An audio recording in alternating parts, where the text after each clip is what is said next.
चलिए इस शानदार क्वेश्चन को सॉल्व करते हैं। ये रेशियो का बहुत ही इंपॉर्टेंट क्वेश्चन है। चलिए इसको स्टार्ट करते हैं और देखते हैं इसको कैसे बनेगा। तो पहले हम क्वेश्चन को समझा देते हैं क्वेश्चन क्या बोलना चाह रहा है। ये बोल रहा है कि in an examination the number of those who pass and number of those who fail वे 25:4 है। डेटा को हम सिर्फ लिख देते हैं। पास और फेल का रेशियो आपको दे दिया है। कितना दिया है दोस्त? तो आपका पास और फेल का रेशियो 25:4 दिया हुआ है। अगर कोई एग्जाम में 25 पास हुआ फेल हुआ 4 तो टोटल स्टूडेंट कितना होंगे? तो टोटल आपका 25 प्लस 4 क्या हो जाएंगे? 29 होंगे। फिर जो डेटा दिया गया अभी लिख दो। 25 पास हुए थे, 4 फेल हुए थे, तो टोटल कितना हो गया?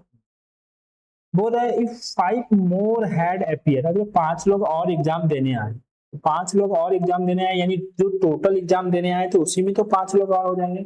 यानी थोड़ा सा इंडिकेट करने के लिए आपको यहाँ पे लिख दे रहे हैं टोटल में 5 लोग बढ़ गए यानी +5। 5 लोग और एग्जाम देने आए और number of failure well 2 less. अब फेल होने वाले लोगों की संख्या क्या हो गई? 2 कम। तो फेल भी 2 कम हुआ ना, तो फेल के ऊपर छोटा सा 2 लिख देते हैं, 2 कम, -2 लिख दिए। तब क्या बोल रहा है? Then the ratio of student who pass to the number of student who fail is 22:3। तो पास और फेल का रेशियो कितना हो गया? 22 आपका 3 हो गया। अब पास और फेल का रेशियो 22:3 हो गया तो टोटल कितना हो गया? 22:3 25। आपको कुछ नहीं करना है, क्वेश्चन पढ़ने के बाद ये रेशियो वाला डाटा आपके दिमाग आपको दिख जाएगा। आपको क्या करना है? आपको डायरेक्टली क्या लिखना है? देखो आप कैसे सॉल्व करना है डायरेक्टली। तो जो डेटा दिया हुआ है यानी 5 स्टूडेंट और आया यानी टोटल में 5 बढ़ा है और फेल होने वाले 2 कम हुए। जो डेटा दिया हुआ है एक्स्ट्रा उसी का यूज करेंगे।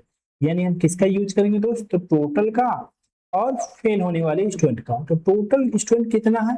टोटल स्टूडेंट स्टार्टिंग में 29 था और फेल कितने हुए थे? 4 हुए थे। बाद में टोटल स्टूडेंट कितना हो गया दोस्त? 25 हो गया। और फेल कितने हुए थे? 3 हुए थे। देखो बस यही दोनों का यूज करके बनाना है। आपको आगे वाला डाटा नहीं भी लिखते तब भी काम से। टोटल में कितने स्टूडेंट आ गया था आपका? 25, 5 आए थे और फेल होने वाले कितने कम हो गए? -2। बस अब इसको क्रॉस मल्टीप्लाई कर दीजिए, आपका आंसर आ 29 को 3 से मल्टीप्लाई करेंगे तो कितना होगा? 9 27, 6 7 8 87 हो गया। इसको इससे मल्टीप्लाई करेंगे, इसको इससे मल्टीप्लाई करेंगे, आप दोनों को माइनस कर देंगे यानी 25 चौके कितना हो गया? 100। इन दोनों का डिफरेंस।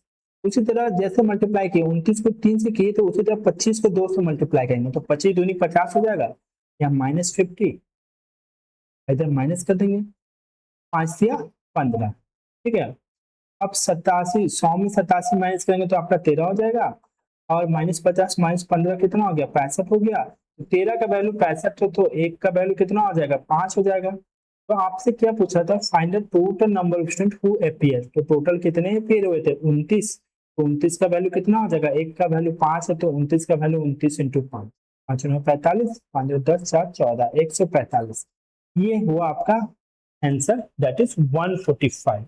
ठीक है, क्लियर हो गया? यानी कैसे सॉल्व करते हैं आपको पता चला। डायरेक्टली आप सॉल्व कर सकते हैं। बस यहाँ पे जो डेटा है ना, जो एक्स्ट्रा बाद में जो स्टूडेंट आए, टोटल स्टूडेंट आए और फेल होने वाले की संख्या कितनी थी? -2 थी।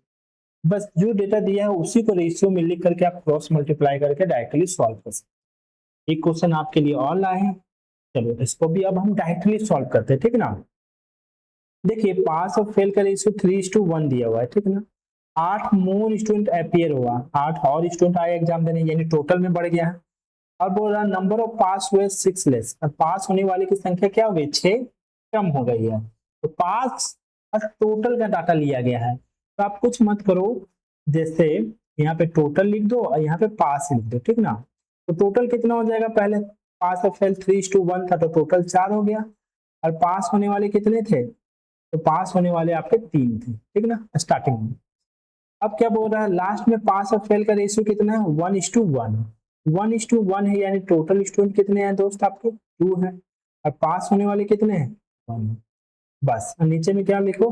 8। टोटल में कितने आए थे? 8 प्लस और पास होने वाली संख्या मोर है एंड नंबर ऑफ पास हुए 6 लेस, 6 लेस यानी यहाँ -6।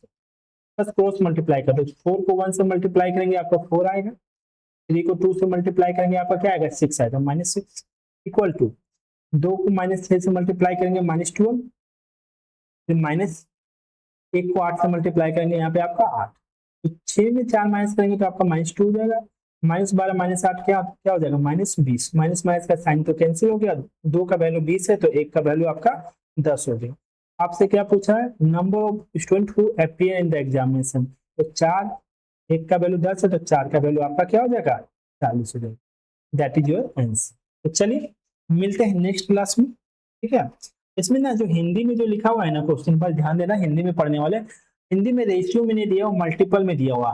क्वेश्चन सही है लेकिन मल्टीपल के फॉर्म में दिया हुआ, यानी कहने का मतलब यहाँ पे ये लिखा है जो पास होने वाले स्टूडेंट है ना वो फेल होने वाले से 3 गुना है, यानी फेल होने वाले 1 है तो पास होने वाले 3 होंगे। तो कुछ कुछ स्टूडेंट का कहना है कि सर हिंदी का लैंग्वेज गलत है, गलत नहीं है, मल्टीपल के फॉर्म में ले लिया है क्वेश्चन, ठीक है। तो चलो मिलते हैं नेक्स्ट क्वेश्चन में। अगर आपको वीडियो अच्छा लगे तो दोस्तों के साथ शेयर जरूर करना।